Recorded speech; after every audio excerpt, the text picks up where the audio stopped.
सभी को जय मसीह। और आज हम पढ़ेंगे पहला तीमुथियुस उसके 2 अध्याय उसकी 9 आयत से पढ़ेंगे। हम यहाँ पर पढ़ेंगे पहला तीमुथियुस उसके 2 अध्याय उसकी 9 आयत से पढ़ेंगे। वैसे ही स्त्रियां भी संकोच और संयम के साथ सुहावने वस्त्रों से अपने आप को संवारे, ना कि बाल गूंथने और सोने और मोतियों और बहुमूल्य कपड़ों से, पर भले कामों से, क्योंकि परमेश्वर की भक्ति करने वाली स्त्रियों को यही उचित भी है। हालेलुया। हम प्रार्थना करें।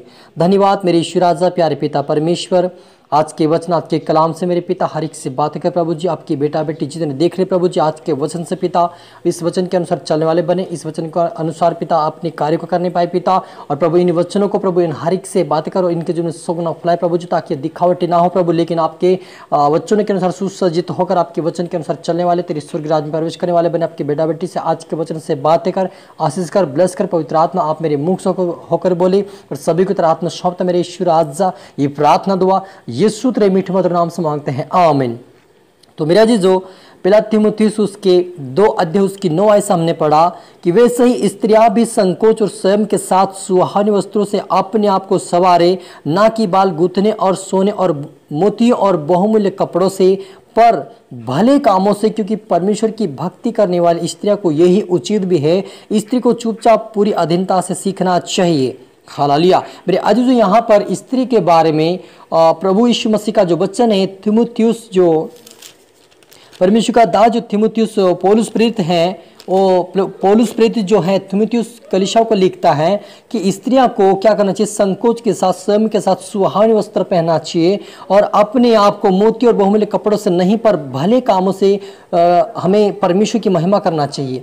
मेरे आज मनुष्य क्या कर रहा है कि दिखावटी श्रृंगार के बारे में तो नहीं बताते, लेकिन पूरी रीति से श्रृंगार उतारने के लिए बोलता है। और वचन यहाँ पर बोलता है कि दिखावटी ना करे। मेरे अजीजों, यदि आप दिखावटी का मतलब ये होता है मेरे अजीजों कि यदि हमें जो स्त्रियां हैं उसे थोड़ा थोड़ा पहनना चाहिए, वो पूरी तरह से अपने जीवन से नहीं उतारना चाहिए, क्योंकि हमारा जो भारत का कल्चर है उसमें हम हर एक को श्रृंगार करते हुए देखते हैं और वो दिखावटी करते हैं। वो क्या करते हैं, अधिक से अधिक लिपस्टिक लगाते हैं, अधिक से अधिक मेकअप करते हैं और अधिक से अधिक सोना चांदी पहनते हैं। इसी के कारण परमेश्वर कहता है कि तुम दिखावटी श्रृंगार ना करो, लेकिन सुहावने वस्त्र के साथ, सुहावने वस्त्र और बाल ना गूंथने और ना कोई बाल गूंथने और सोने और बहुमूल्य मोतियों से और कपड़ों से नहीं, पर भले कामों से परमेश्वर को प्रसन्न करे और भक्ति आराधना करे।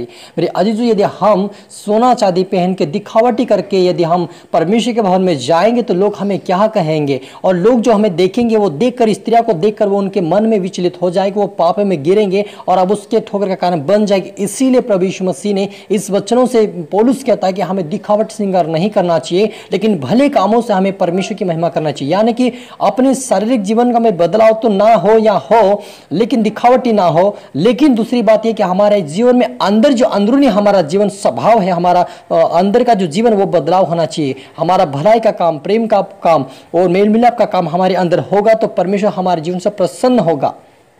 क्योंकि बहुत सारे लोग क्या कर रहे हैं कि पहले कहते कि कोई इस प्रकार के दास भी है कि तुम यदि श्रृंगार नहीं उतारोगे तो हम बपतिस्मा नहीं देंगे। कोई कहता कि तू यदि लिपस्टिक लगाएगी और श्रृंगार के साथ आएगी तो हम प्रभु भोज नहीं देंगे। लेकिन उनको यह नहीं पता है कि प्रभु किस बारे में कहता है। मेरे अजीजों, आप पर मुझे प्रभु इसी बारे में कहता है कि दिखावटी ना करे, क्योंकि यदि हम अधिक से अधिक पहन कर जाएंगे परमेश्वर के भवन में, अधिक से अधिक मेकअप करके जाएंगे, हम किसको दिखा रहे हैं? हमें लगता है कि हम मनुष्य को दिखा रहे हैं। इसीलिए परमेश्वर कहता है कि दिखावटी ना करे। हमें परमेश्वर को जो जैसा हमारा परमेश्वर का कहता है कि हमारा जैसा जीवन है वैसा हमें रहना चाहिए। ये वो नहीं कहता परमेश्वर कि तुम मेकअप ना करे, लेकिन वो दिखावटी ना करे। यदि हम दिखा रहे कि मैं इतनी सुंदर हूँ, मैं इसको दिखाऊँ, मैं उसको दिखाऊँ, मैं इतना अच्छा पहन के जाऊँगी, मैं ये बताऊँगी, तो क्या कर रहे हैं? हम मनुष्य को दिखा रहे कि यदि हमारे जीवन में परमेश्वर के प्रति भक्ति और हम यदि परमेश्वर के सुहाने वस्त्र पहन कर जाएंगे, परमेश्वर की इच्छा अनुसार हम चलेंगे तो परमेश्वर हमारे से प्रसन्न होगा। हम दूसरों के ठोकर कारण नहीं बने, क्योंकि यीशु मसीह का जो ठोकर खिलाएगा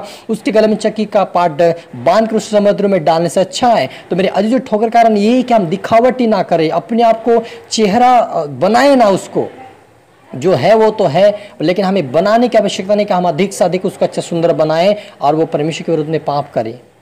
क्योंकि जब हम पढ़ते हैं, जब हम आगे भी पढ़ते हैं तो वचन वहाँ पर कहता है, यदि हम पहला पत्रस को पढ़ते हैं 3 अध्याय के अंदर, वहाँ पर 3 आयत में लिखा है, तुम्हारा श्रृंगार दिखावटी ना हो, अर्थात बाल गूंथना और सोने के गहने या भांति भांति कपड़े पहनना, परंतु तुम्हारा छिपा हुआ और गुप्त मनुष्य तत्व नम्रता और मन की दीनता की अविनाशी सजावट से सुसज्जित रहे, क्योंकि परमेश्वर की दृष्टि में इसका मूल्य बड़ा है। हालांकि मेरे जीसस कितना बड़ा अच्छा प्रभु ने वचन दिया कि तुम्हारा श्रृंगार दिखावटी ना हो, यानी कि हमें दिखावट नहीं करना चाहिए। हमें दिखाना किसको है?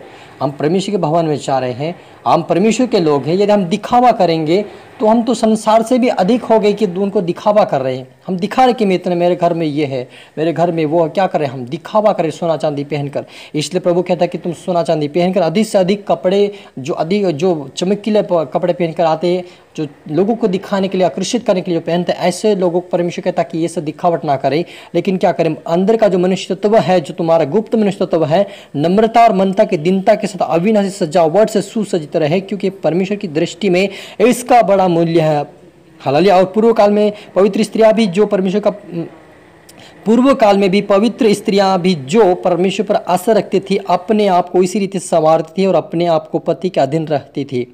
हालेलुया। और सारा जो अब्राहम की आज्ञा में रहती थी और उसे अपने स्वामी कहती थी।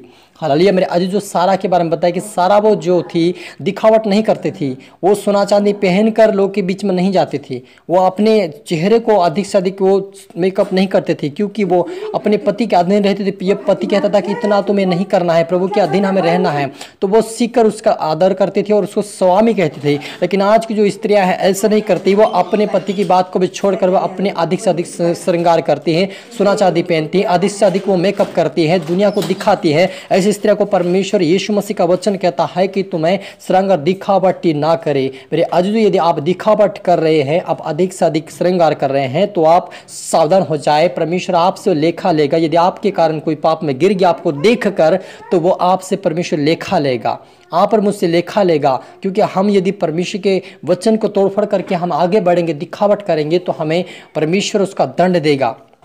परमेश्वर ये भी नहीं बोलता कि तुम ना पहनो, वो इसका मतलब ये नहीं कि आप पूरा रीति से आप कुछ ना पहनो, लेकिन परमेश्वर कहता है कि दिखावट ही ना करें। हमें दिखावा नहीं करना है कि मेरे पास ये है, मेरे पास वो, में सब कुछ हमें दिखावा करें, लोगों को बताए कि मैं इतना सुंदर हूँ। लेकिन हम क्या करें? परमेश्वर के वचनों के द्वारा नम्रता दीनता के साथ लोगों के बीच में सुसजावट रहे। आप अंदर से अपने जीवन को बदले, आपका जीवन ऊपर से बदले, वो बदलेगा, अब समय पर बदले जाओगे, लेकिन यदि अंदर से आप बदलोगे तो पूरी से परमेश्वर के भक्ति आराधना करने वाले बनोगे, परमेश्वर के राज्य के वारिस आपको बनाएगा, सभी स्त्रियों को, सभी भाई को। ताकि हम दिखावट करेंगे तो परमेश्वर इसके विरोध में है। वो दिखावट क्या वही हुआ कि हम अपने आप को, परमेश्वर को नहीं लेकिन दुनिया को दिखा रहे कि मैं कितना अच्छा हूं। और ये परमेश्वर नहीं चाहता कि हम दुनिया को दिखाएं, लेकिन हम क्या करें? परमेश्वर के आत्मिकता में बढ़े, वचनों में बढ़े, पवित्रता में बढ़े, ताकि परमेश्वर के राज्य की वारिस बने। यदि हम जितना भी अच्छा कपड़ा पहन ले, कितना भी मेकअप कर ले आप, और यदि आपके अंदर स्वभाव और जीवन का सुधरना नहीं है, आप परमेश्वर के विरुद्ध में चल रहे हैं, तो आपको कोई भी प्रतिफल नहीं दे सकता। परमेश्वर से आपको दंड देगा। इसलिए आप और मुझे यदि परमेश्वर को प्रसन्न करें तो उसकी आराधना, उसकी भक्ति करें, उसके वचनों पर चले, ताकि उसके स्वर्ग राज्य के हम वारिस बन सके। हम प्रार्थना करें। धन्यवाद मेरे ईश्वर राजा, प्यारे पिता परमेश्वर, आज के वचन, आज के कलाम से मेरे पिता हर एक से बातें कर, अपनी बुद्धि, अपना ज्ञान, अपनी समझ दे मेरे पिता। आपके बेटा बेटे जितने देख रहे सुंदर प्रभु, आज के वचन से आशीष होने पाए, तेरी आत्मा तेरी सामर्थ्य से भरकर आपकी आराधना भक्ति करने वाले बने। और आपकी बेटी जितने भी पिता जो देख रहे पिता, सुने पिता, उनके जीवन में इस वचन को सुनकर पिता वो दिखावट ना करे, लेकिन तेरी इच्छा के अनुसार, तेरे वचन के अनुसार चलने पाए, उस सुसज्जित रहे, मनुष्य तत्व में और आत्मा में और वचनों में बढ़ने पाए, आपकी राज्य की वारिस में आशीष पर बरकत पाए। सुना दे मेरे ईश्वर राजा, हरि को आराधना सौंपते मेरे पिता। प्रार्थना सुना, आशीष किया, धन्यवाद मेरे ईश्वर राजा। प्रार्थना दुआ यीशु तेरे मीठे मधुर नाम से मांगते हैं, आमीन। तो मेरे जी जो आप सभी को गॉड ब्लेस यू ऑल, और सभी को जय